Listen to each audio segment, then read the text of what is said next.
to Jerusalem, and the Israeli Prime Minister Benjamin Netanyahu tonight confirmed there will be a temporary ceasefire in the war against Hamas.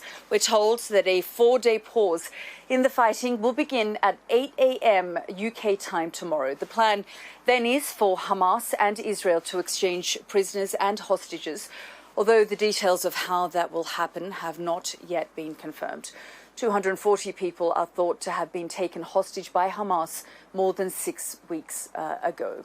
Now, coming up, we've got the latest from Israel and Gaza. Our international affairs editor, Dominique Waghorn, has tonight's first report from Tel Aviv as hostages' families wait nervously to see whether they will return home tomorrow.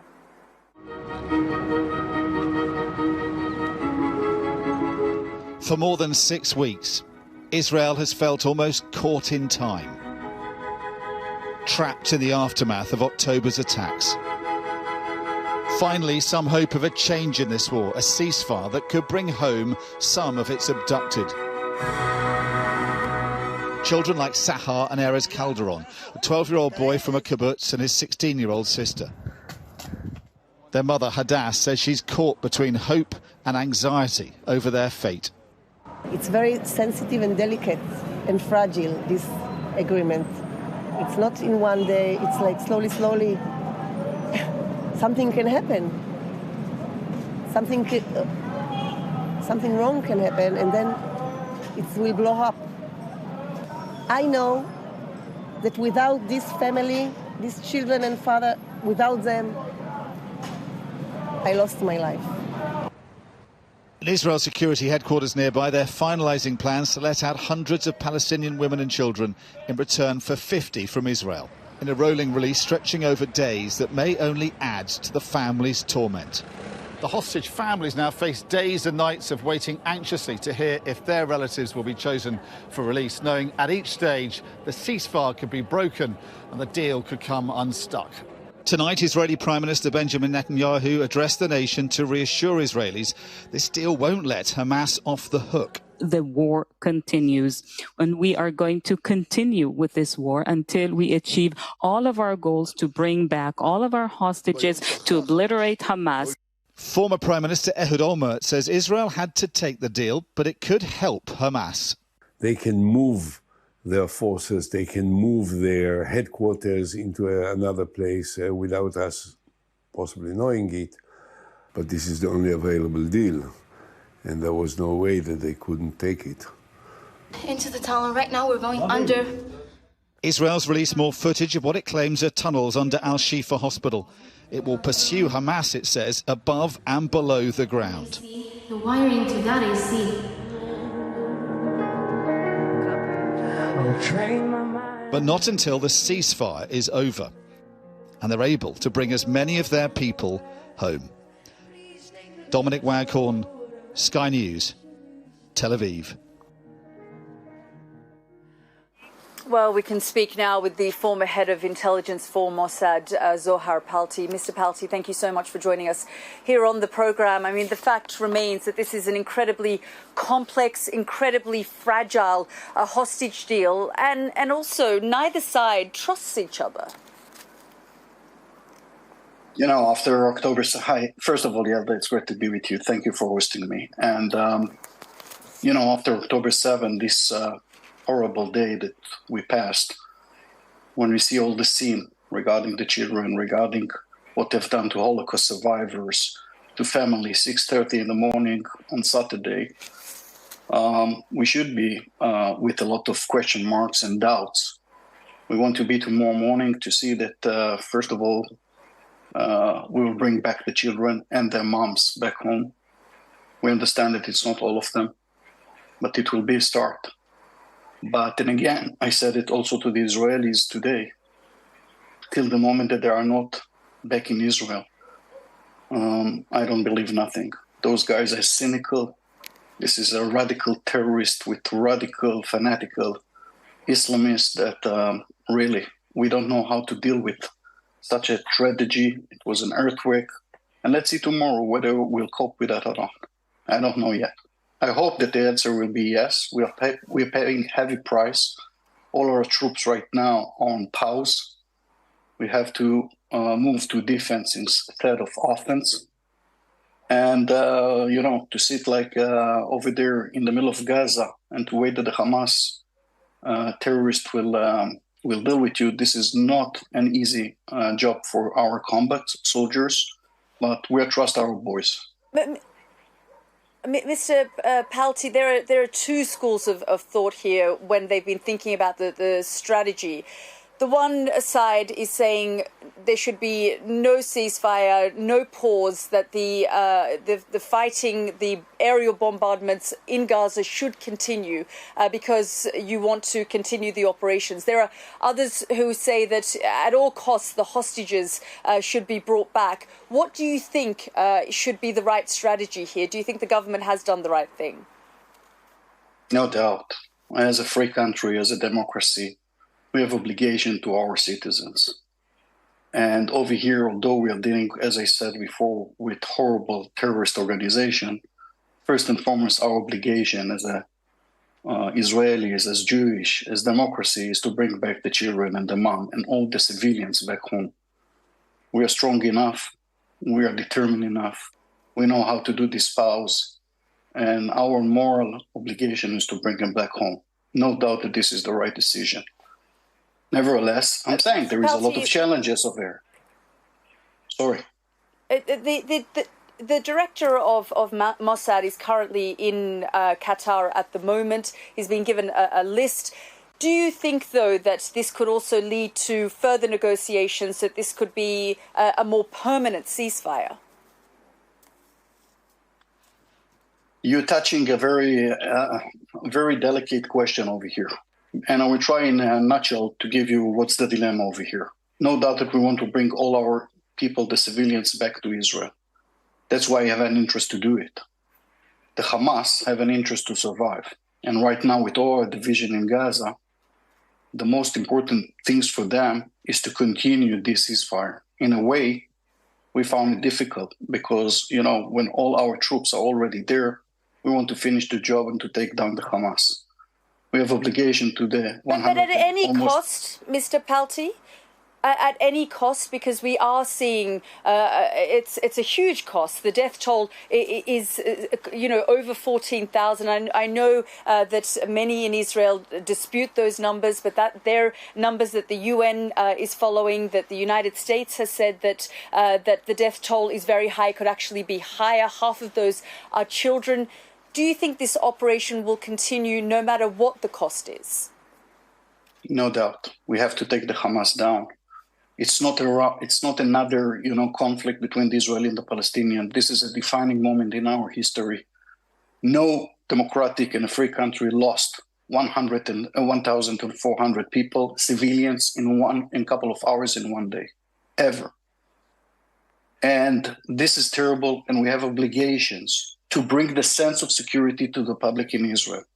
And we have to take the Hamas down. By the way, from Ramallah till Cairo, till the Gulf, everybody is looking, because this is not the typical terrorism that all the countries, the Arab countries, and in the last year we had achievements with all our neighborhoods. After the peace with Jordan and the peace with Egypt, there is the Abraham Accords. We have been on the verge to continue the Abraham Accords and some initiative with the Saudis. And this issue have to be stopped, this terrorism over here. If we want to continue to see something positive in the future, Hamas have to be vanished.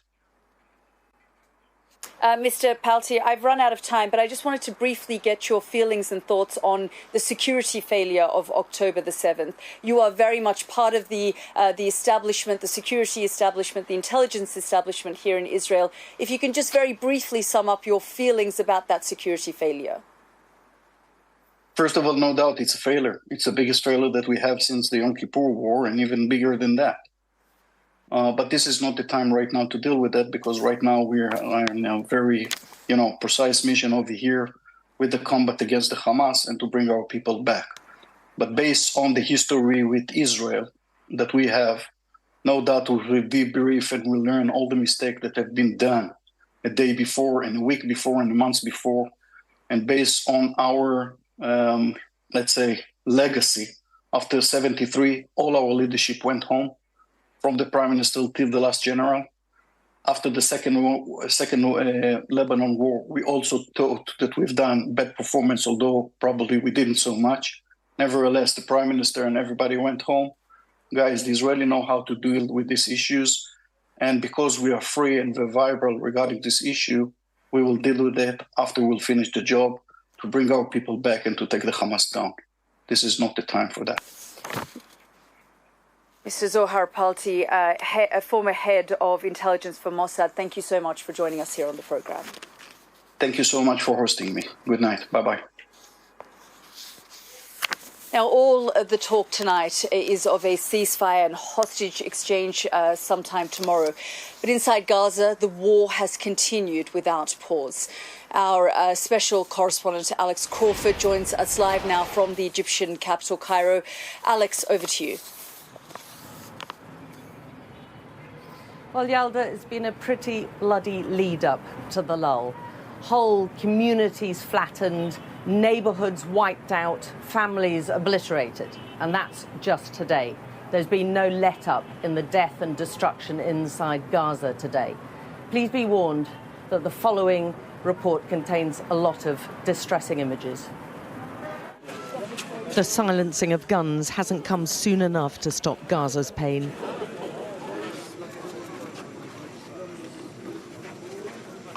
The talk of peace and ceasefires hasn't stopped the bombs and killings yet.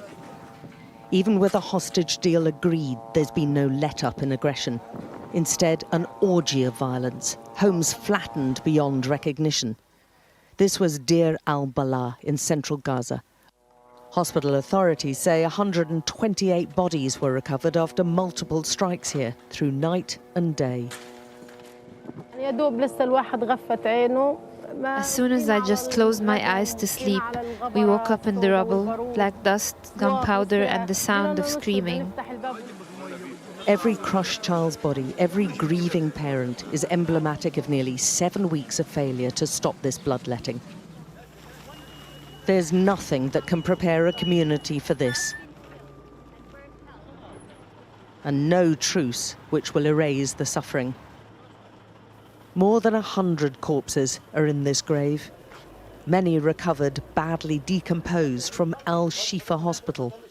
The horror of what's happening here goes on and on. The only way out of this hell is still through the Rafah crossing in Egypt. Small groups of dual national families, the mothers clutching their babies to them, are the only ones we saw who've been able to escape. Along with the elderly and infirm. Surviving's tough. Leaving everyone else behind in the Gaza war zone is even tougher. I left my children behind and I'm so scared for them. I left my daughter and she's a cancer patient.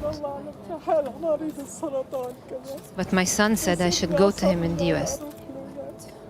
But I left my daughter. Her life packed up in 4 bags, but she survived where so many haven't. And it took a human rights lawyer to demand answers to some key questions. Stop the war. Stop the war now. 6,000 children, 4,000 women. Which Hamas are they talking about? They should solve their issues with Hamas away from the civilians. But there's going to be no relief for civilians, it seems, until the ceasefire kicks in and at least some hostages held in Gaza walk free. There have been small groups of dual nationals like this coming out all day. They've either got relatives in Gaza or they were working in Gaza. And this is the same gate, the Rafah border crossing, that the hostages will come out. And the real hope is that that will lead to something completely fresh and a much more positive peace in the future. There are lines of aid trucks waiting to go inside the Strip, with countries like Egypt and Saudi Arabia pushing the UN to break Israel's stranglehold on the delivery. They want UN agencies and not the Israeli Defense Forces to clear the aid coming through Rafah. Failure to agree on this, the Arab countries warn, risks the UN being complicit in what they view as war crimes and collective punishment. Saudi Arabia is going further, urging a ban on selling weapons to Israel. If any country in the world doesn't utilize the weapon in the right rules and doesn't follow the international law, then one has to think do they have the right to receive those weapons? To those who control the corridors, please open their corridors. Open the corridors, open the corridors. Let's save the life of children and women and the elderly people. The pause will bring some respite, but so many are hoping it can be used to build so much more. Alex Crawford, Sky News, on the Egypt-Gaza border. There is so much resting on what happens over the next few days, Yalda, with so much resting on what develops over the next few days, hoping against hope that that ceasefire holds, but also that it develops into a much more lasting truce. Alex, thank you so much for that report. Now, we can speak to the head of the Palestinian mission to the UK, Dr. Husam Zlot. Dr. Zlot, thank you so much for joining us here on the programme. As Alex was saying there is so much resting on this truce, but of course it is so fragile, so complex, and the difficulty is, will it hold? We hope so. This is the only glimpse of hope amid such carnage that you've just reported, a small part of it only today. We hope so. We work towards such a ceasefire, but we are adamant to reach a permanent, comprehensive ceasefire, because after what we have seen in terms of the utter mass murder, destruction, tantamount to genocide, the ethnic cleansing, of every 4 people in Gaza, 3 have been displaced, the starvation. I think we need a permanent ceasefire, and we believe that these pauses of feeding our children for a few days and then resuming killing them are unconscionable. We need to really make sure that this hold. And it is good news that hostages will be released from both sides. And while the world is hailing the release of 50 Israeli hostages, good for them, nobody is talking about the hundreds of Palestinian children that will be released, that have been taken hostage by Israel even before the 7th of October. Even before the 7th of October. So this is an opportunity to expose the rotten, corrupted system of racial domination that Israel has erected in the entire Mr. Zlot, I just want to ask you on that point that you've just made about the Palestinian prisoners, because there is an expectation that 150 Palestinian women and children will also be released from Israeli prisons. The Israelis say that some of the people, some of the women and children in that group are terrorists. How do you react and respond to that? Well, for the Israelis, every Palestinian is a terrorist. For the Israelis, every human being who supports our rights, everybody who calls for the end of the occupation is an anti-Semite. For the Israelis, every Jewish person who supports our rights is a self-hating Jew. They have ready labels for everybody. Our children are children. They deserve love, protection, they deserve a different future, and never in the history we've seen rounding children without charge, without trial, without access to their parents or even lawyers. This is savagery. What Israel has been allowed to do has really demolished all the rules that we have built together after the horrors of the Second World War. And the international system, the rules-based international system, was based on 2 things. The first is that war should never be the first option, and this was Netanyahu's war of choice, because he waged a war against our people, our children, our hospitals, our schools. A war of choice. This was not a war. This was not a war between Netanyahu and Hamas. This was an Israeli aggression against our people. Mr. Zlot, the Israelis will say that it was a result of October 7, that there was no war and bombardment and ground offensive before October 7. But regardless of that, I just want to bring you back to what's happening here this evening, because if we talk about this prisoner release of 150 Palestinian women and children. This is something that the Palestinian Authority has pushed for and has asked for a long time. But you haven't been able to make it happen. And yet Hamas tonight is negotiating these deals, negotiating for these prisoners to be released, calling the shots, speaking to the Qataris, speaking to the Egyptians. What is your role in all of this? Of course, Israel has been clear, public. Netanyahu is public. They have been very adamant, clear on their goal to undermine the Palestinian national institutions, the PLO, the Palestinian National Authority, the PNA, and they were absolutely clear in feeding and keeping and maintaining the division geographically and politically. And Netanyahu said they will never allow for the Palestinian Authority to return to Gaza, and he and his government have been absolutely busy. Someone does need to govern Gaza, Yalda, this conflict. Yalda, this could not be seen partially. This isn't about Hamas or Fatah or the PLO. This is about an overall aggression and an overall strategy that has been with us for more than quarter of a century since Netanyahu has taken power. Mr. Zlot, I know, and I know that you, want to get these talking points and off your chest. They are not talking points, Yalda. Don't describe. No, I'm sorry. I know. They are not talking points. Netanyahu was elected quarter of a century ago, and on the record said he is there to derail the Oslo peace process and to finish off the two-state solution. These are not talking points. This is the truth. I understand. I know, and what I'm trying to say to you that it is. I know that it's been a difficult 6-7 weeks for the Palestinians and for people here in Israel. But what I'm trying to say to you is I'm just trying to get a better understanding from you as a representative of the Palestinian Authority what your role will be in the future. What is the plans by the Palestinian Authority? Their role. Will you have a role in Gaza? Will you have a role in the two-state solution? Are there any conversations around this at present? We are already in Gaza. We have never left. I am from Gaza, Yalda.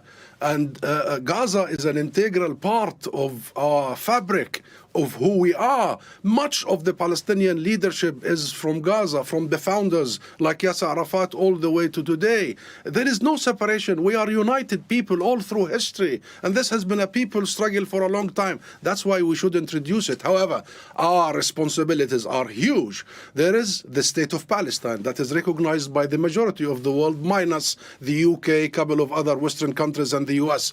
And that state has a seat in the United Nations. The state of Palestine has to provide protection and provide services to its people. Now is the time to talk about a comprehensive sovereignty for the state of Palestine that includes Jerusalem, the West Bank, and Gaza. We will reject partial solutions or security or military solutions for that matter. The state of Palestine must be recognized. The US and the UK must remove their veto from us becoming a full member of the UN. They must remove the veto for us accessing ICC and the ICJ to bring about accountability. So never again we shall ever see such horrors against our children, against our women, against our families, against our neighborhoods, against schools and hospitals, against, what has been happening over the last few weeks is a blueprint for making sure that Gaza is unlivable.